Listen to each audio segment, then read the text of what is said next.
Vous commencez à me connaître si vous suivez la chaîne depuis un certain temps et surtout le compte Instagram. Je suis passionnée par les habitudes des écrivains. C'est mon petit péché mignon à moi de savoir comment un tel écrivait son bouquin, en combien de temps, est-ce qu'il avait des manies ou des habitudes bizarres.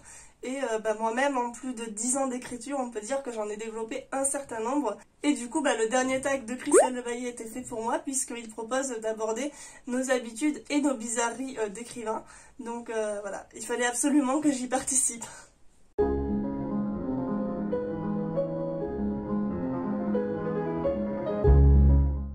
Bonjour à tous, je suis Laura Ferrer-Rincon, autrice, rédactrice et formatrice, et sur cette chaîne j'aborde les coulisses de l'édition mais aussi le sujet plus général de l'écriture.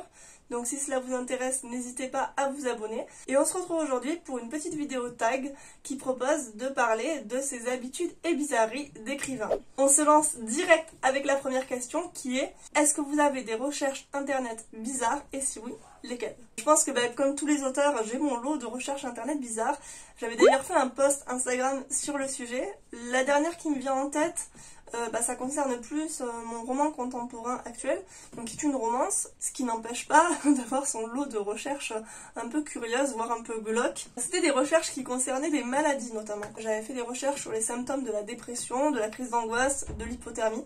Bref, un joyeux programme très sympathique pour mes personnages. Et dans un registre un petit peu plus folichon, disons, comme mes personnages adorent manger, je pense que ça doit retranscrire un certain pan de ma personnalité, je m'étais retrouvée à chercher des cartes de restaurants sur mon ordinateur. Alors c'est un truc qui n'est pas à reproduire, surtout quand c'est midi et que vous avez la dalle.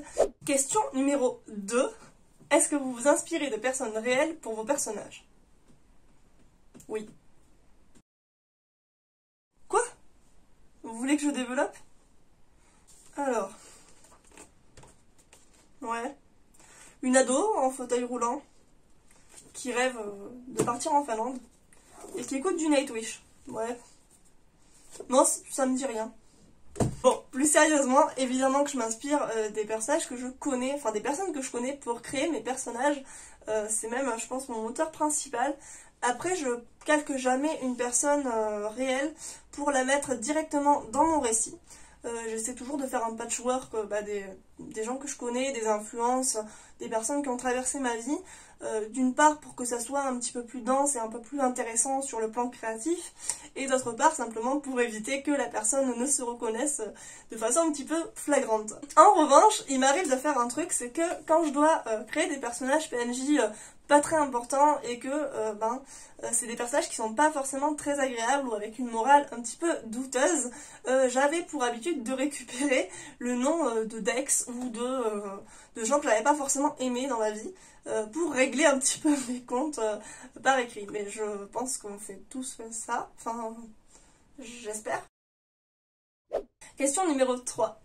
Est-ce que votre hygiène personnelle passe parfois après l'écriture? Alors, non, pas du tout. Et si je réfléchis, en fait, c'est parce que c'est même plutôt l'inverse. C'est-à-dire que j'adore prendre des douches interminables quand je suis en train d'écrire un roman, ou même d'y réfléchir, tout simplement parce que ça m'inspire. Question numéro 4. Je vous ai vu faire 4 avec la main. Est-ce que vous allez sur des sites de prénoms de bébé pour vos personnages? Tout le temps. Voilà, c'est tout le temps. J'ai toujours un site de prénom de bébé ouvert sur mon ordi, à tel point que, toujours pareil, mon entourage a cru à un moment que j'étais enceinte.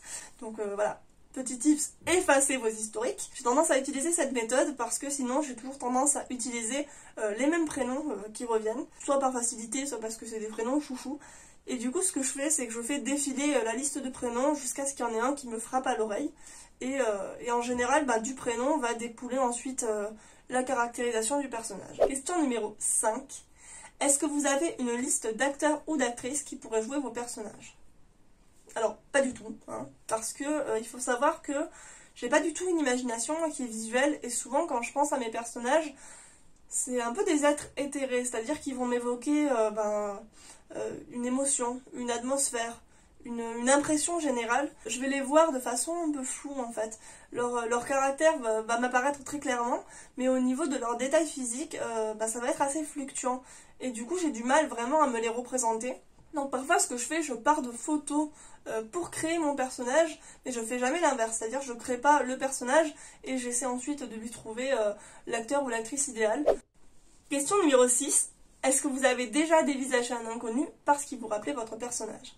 Alors, oui, et c'était assez drôle d'ailleurs parce que c'est une personne qui a marqué mon écriture à la fois par sa rencontre et par sa disparition. Et quand je l'ai rencontré la première fois, j'ai littéralement bugué parce qu'il était l'incarnation parfaite de Paul, un des personnages de mon premier roman que j'évoque d'ailleurs dans un tag que je vous mettrai quelque part par là. Et du coup, ce qui est drôle, c'est que je suis allée m'en confier. Je suis allée le voir et je lui ai dit, en fait, ça va peut-être te paraître bizarre, mais j'écris et tu ressembles trait pour trait à un de mes personnages. Je me rappelle qu'il, du coup, on en a parlé, il m'a demandé s'il était sympa. Heureusement pour lui, le personnage était très flatteur. Et du coup, on a discuté et on est devenus amis. Donc c'est assez drôle de voir comment la fiction a influencé aussi le réel et vice-versa, puisqu'ensuite il m'a donné des conseils et des idées d'écriture pour ce roman-là. Question numéro 7. Est-ce que tu te parles à toi-même lorsque tu écris? Alors moi c'est simple, oui. Tout le temps. En permanence. Je vis littéralement mon texte, ce qui fait que je m'engueule régulièrement, je pousse des petits cris quand les personnages font des trucs mignons, et je fracasse mon clavier quand je suis en train d'écrire une scène un peu de dispute. Donc voilà, c'est assez fréquent que je me parle à moi-même, que je parle à mes personnages et que je m'auto-engueule, en oubliant un peu que parfois j'ai un public, ce qui amène des moments de gêne et de solitude assez drôles après coup. Question numéro 8. Est-ce que quand vous écrivez, vous imitez les expressions de vos personnages? Alors du coup, c'est le package avec la question précédente. Oui, ça m'arrive aussi d'imiter les expressions des personnages. C'est souvent parce que j'ai du mal à les décrire d'ailleurs.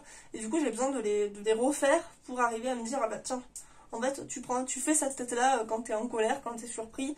Voilà. Question numéro 9.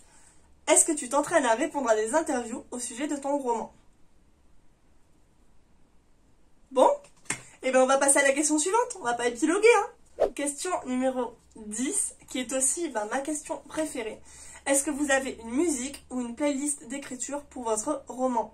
J'ai pour habitude de faire des playlists pour chacun de mes projets, mais en fait c'est jamais très varié puisqu'il y a toujours du Nightwish qui se balade, parce qu'il suffit que j'écoute une musique de ce groupe pour que mon imagination s'emballe littéralement.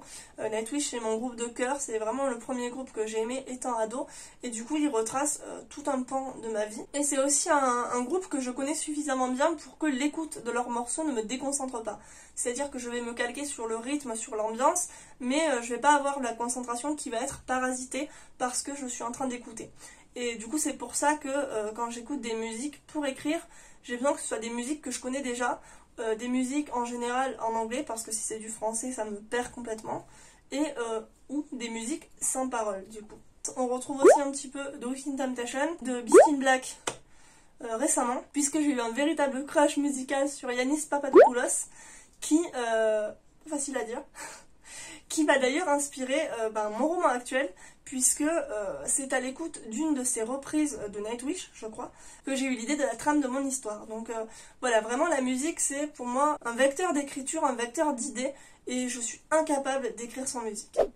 Voilà, j'espère que ce tag vous aura plu. Si c'est le cas, n'hésitez pas à liker, commenter, partager la vidéo, vous commencez à connaître la musique. Et puis reprendre ce tag si ça vous intéresse, parce que moi je suis très curieuse de découvrir les routines et les habitudes d'écriture de tout le monde. C'est un peu mon côté people littéraire. Et vous retrouverez toutes les questions du coup en barre d'infos.